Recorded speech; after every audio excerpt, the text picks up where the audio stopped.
How to backup WhatsApp chats. Hi everybody, welcome back to our channel. I am Bimal from The Solution Guy. In today's video, I will simply show you how you can backup your WhatsApp chats. But before we get started, as always, if you are new to our channel, make sure to leave a like, hit the subscribe button, and without any further ado, let's get started with today's video.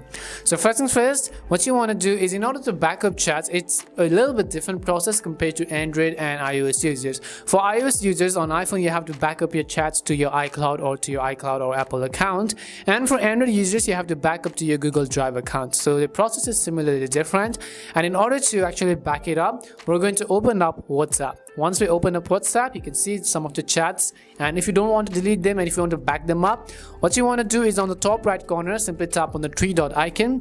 As you tap on the three dot icon, you'll be able to see a list of various options, and all you have to do is simply go ahead and then select the one which says settings. As soon as you select settings, you'll find the second option which says chats. Go ahead and then simply select chats.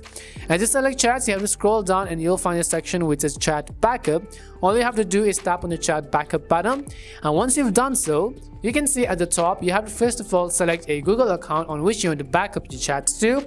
After that, you can actually select how often do you want to back it up, such as daily, neighbor, weekly, or monthly, and you can choose to back up your videos and choose to backup using a cellular, which in most cases I'm going to simply turn it off. But in order to do the backup right now, tap on the backup button, and you can see it says backing up messages. Depending upon the amount of messages you have, it is obviously going to take a while, but once done, that is the way on how you can back up your messages on WhatsApp. We hope the video was really helpful. If it did help you, make sure to leave a like and subscribe to the channel. If you have any more questions, queries, or doubts, simply also make sure to leave them down below. Thank you very much for watching till the end, and see you soon in our next video.